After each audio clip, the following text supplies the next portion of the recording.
Hi అండి. నమస్తే. Welcome to అమ్మాయి లోకం. అందరూ ఎలా ఉన్నారు? నేనైతే చాలా బాగున్నాను. మీరందరూ కూడా బాగుండాలని మనస్ఫూర్తిగా కోరుకుంటున్నాను. ఇవాళ మన రెసిపీ వచ్చేసి ఆకుకూర వడలు. చాలా హెల్తీ రెసిపీ. ఎలా చేయాలో చూద్దాం. స్కిప్ చేయకుండా చూడండి. ముందుగా మిక్సింగ్ బౌల్‌లో అరకప్ వచ్చి పచ్చిశనగపప్పు, అరకప్ వచ్చి కందిపప్పు, అరకప్ వచ్చేసి పెసరపప్పు, అరకప్పు మినపప్పు తీసుకున్నామండి. ఇప్పుడు వీటిని మంచిగా 2 సార్లు కడిగేసుకుందాము నీళ్లు పోసుకొని. ఇలా అన్ని పప్పులు వేసి చేసుకోవటం వల్ల చాలా అంటే చాలా టేస్టీగా ఉంటుందనమాట. ఈ ఆకుకూర వడ అనేది. ఇప్పుడు తగినన్ని నీళ్లు పోసుకొని, దీనిలో ఒక 3 ఎండుమిరపకాయలను వేసుకుందాము. మనకి పప్పుతో పాటు చక్కగా నానిపోతాయండి. మూత పెట్టి ఒక గంట పాటు దీన్ని పక్కన పెట్టుకుందాం. గంట తర్వాత చూద్దాము. పప్పులు మంచిగా మనకి నానినియి. దీన్ని మనం మిక్సీ జార్‌లోకి మార్చుకుందాం.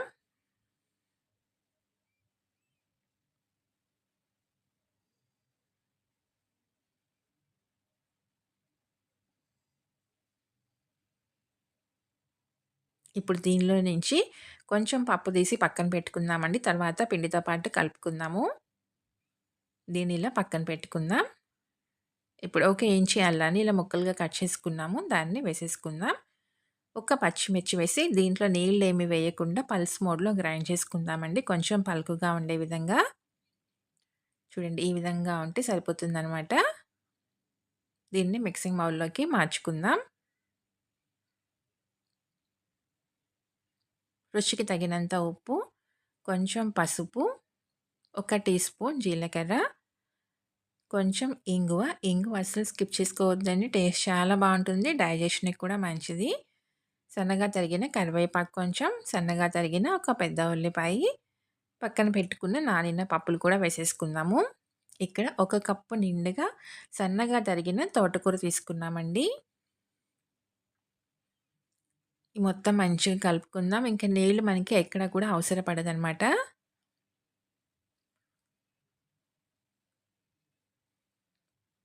దీనిలో ఆకుకూర ఎక్కువగా ఉంటేనే ఈ వడలు టేస్ట్‌గా ఉంటాయండి.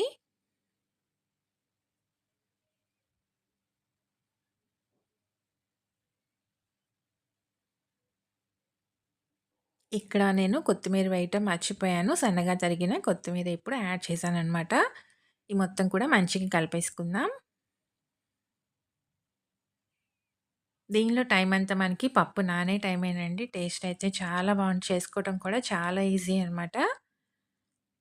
మొత్తం ఇలా మంచిగా మనం కలిపేసుకున్న తర్వాత, ఇలా చిన్న చిన్న పిండి ముద్దల్లాగా తీసుకొని దీన్ని మనం వడల్లాగా ప్రెస్ చేసుకుందాము.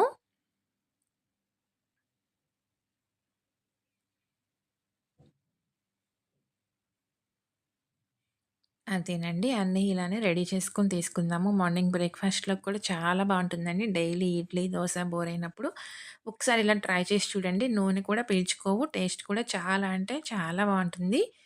ఈవినింగ్ స్నాక్‌లోకి కానీ చాలా బావుంటుందండి.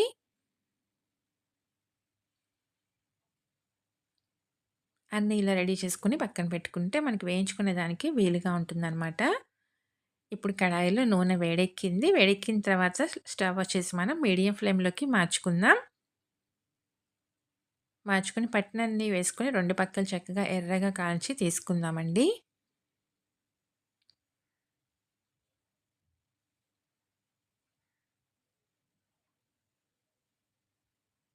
పైన క్రిస్పీగా లోపల సాఫ్ట్‌గా చాలా అంటే చాలా బావుంటుంది. స్టవ్ వచ్చేసి మనం మీడియం ఫ్లేమ్‌లోనే పెట్టుకొని వేయించుకుందామండి. హైలో ఉందనుకోండి మనకి వెయ్యగానే వెంటనే కలర్ మారిపోతుంది. కానీ లోపల పిండి పచ్చిదనం అలానే ఉంటుంది.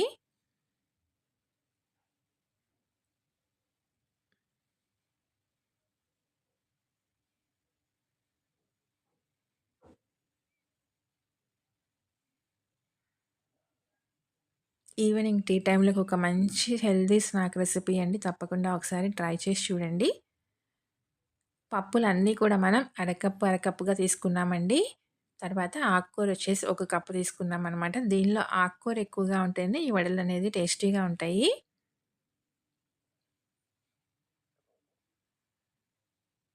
మిగతా ఆకుకూరల కంటే కూడా తోటకూర వేసి చేసుకుంటేనే బావుంటుందండి వడలకి.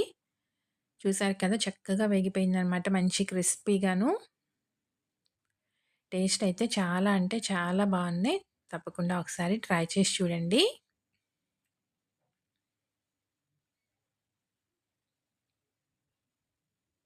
తప్పకుండా మీరు ట్రై చేసి చూడండి. మీకెలా వచ్చిందో కూడా నాకు తప్పనిసరిగా కమెంట్ చేయండి. అలానే వీడియో నచ్చినట్లయితే తప్పకుండా సబ్స్క్రైబ్ చేసుకొని ఒక లైక్ ఇచ్చేయండి. మీ ఫ్రెండ్స్‌కి, ఫ్యామిలీ మెంబర్స్‌కి షేర్ చేయండి.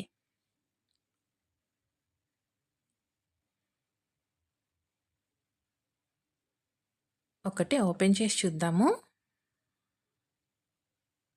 చూసారు కదా! పైన ఎంత మంచి క్రిస్పీగా వేగిందనమాట. లోపల సాఫ్ట్‌గా టేస్ట్ అయితే చాలా బావుందండి.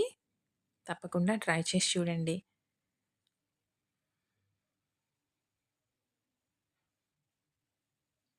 ఈరోజు రెసిపీ అయితే ఇంతేనండి. రేపు ఇంకో కొత్త రెసిపీతో మీ ముందుకొచ్చేస్తాను. Thank you for watching.